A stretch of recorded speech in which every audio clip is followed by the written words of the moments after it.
اب امام معصوم اگر آپ کو کوئی بتائے مسئلہ، ایک آدمی نے دیکھا کہ نماز کا وقت ہو گیا ظہر کا، مسجد کوفہ ہے، جناب امیر علیہ السلام نماز پڑھا رہے ہیں، اس نے فوراً سوچا شیعہ تھا جا کے نماز پڑھ لیتا ہوں.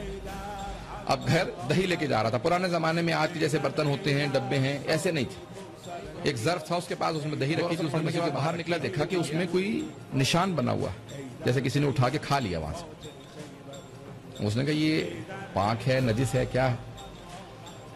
دیکھا اس نے دور ایک کتا بھی جا رہا ہے، اس کتے کے بھی منہ پہ نشان بنا ہوا ہے جیسے اس نے دہی میں منہ ڈالا ہے. وہ اٹھا کے دہی پھینکنے لگا. جناب امیر علیہ السلام آئے، کہا یہ دہی پاک ہے.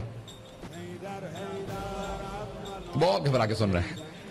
مولا نے کہا یہ دہی پاک ہے، گھر لے جا کھا لے. کہا مولا آپ بھی میرے ساتھ اندر نماز پڑھ رہے تھے. کچھ لوگوں کی عادت ایسی ہو جاتی ہے کہ امت کی اصلاح کرتے کرتے مولا کی اصلاح کرنے لگتے ہیں.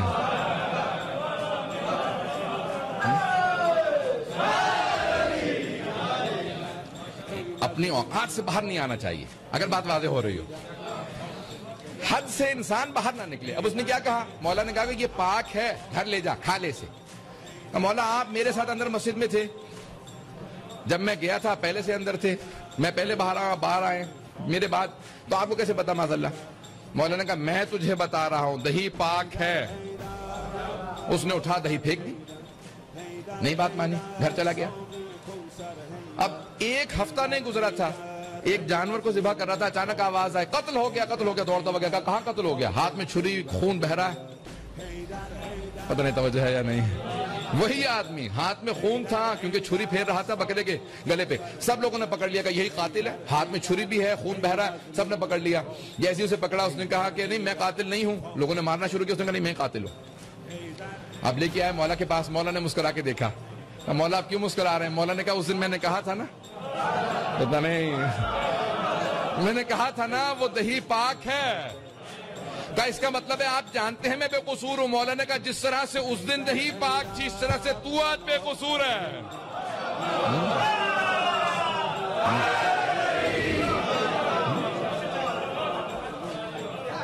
کہا مولا گستاخی ہو گئی مجھے معاف کر دے. مولا نے کہا ایک اور بات سن لے، اس دن اگر تو نے میرے پہ شک نہ کیا ہوتا آج اس میں مبتلا نہ ہوتا.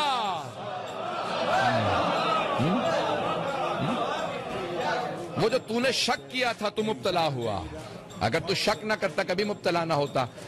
تو کہا مولا آپ پھر چھڑوائیں گے؟ مولا نے کہا بھی انتظار کر. اب اس کے دم میں دم آیا کہ نہیں بھی کچھ دیر میں فیصلہ ہونے والا ہے میرے حق میں.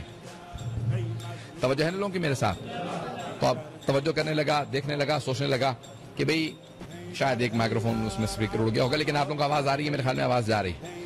تو عزیزان گرامی اس نے فوراً کہا کہ بھئی مولا آپ پھر فیصلہ کیا دیجیے گا؟ مولا نے کہا تھوڑی سی دیر صبر کر، ابھی فیصلہ ہو جاتا ہے. اتنے میں میرے بھی صاحبزادے حسن مشتبہ آنے والے ہیں، فیصلہ میں ان سے کرواؤں گا. کیوں؟ مولا آپ خود فیصلہ دے دیجئے. امام وقت بھی ہیں، خلیفہ وقت بھی ہیں، حاکم وقت بھی ہیں، کوفے کے اندر نماز بھی پڑھاتے ہیں، اور اس نے آپ ہی کے ساتھ شک کیا. مولا نے کہا نہیں، میں اس بیٹے سے فیصلہ کروانا چاہتا ہوں جس نے ابھی یہ نہیں دیکھا نہیں سنا. میں اسے سمجھانا چاہتا ہوں امامت پہ شک نہ کرو، نہ بھی دیکھا ہو تو وہ جانتے ہیں. اب ایک مرتبہ وہاں سے امام حسن مشتبہ تشریف لائے. اس نے کہا کہ مولا بھی آپ نے کہا تھا اور فوراً آپ کے صاحبزادے آ گئے. مولا نے کہا ہاں میں جانتا تھا میرا بیٹا آنے والا. توجہ ہے لوگوں کی؟ مولا نے کہا ہاں. امام حسن مشتبہ آئے. امام نے کہا ہاں فلاں درخت کے نیچے جاؤ گے تو ایک بھیڑ ایک گوسفند ہے جو یہ آدمی ذبح کر رہا تھا، اور قاتل کوئی اور ہے. وہ جس کا قتل ہوا اس کے غلام نے اس کا قتل کیا. اچانک ایک مرتبہ غلام آیا، اس نے کہا کہ قتل میں نے کیا تھا.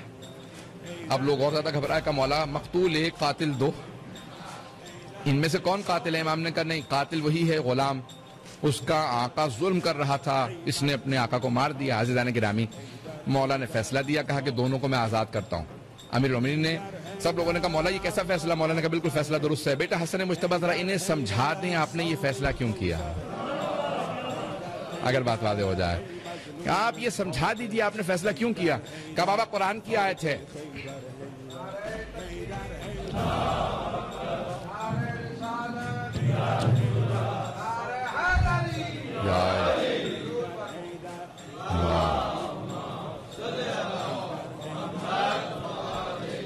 محمد وعجل آواز آ رہی ہے سب لوگوں کو؟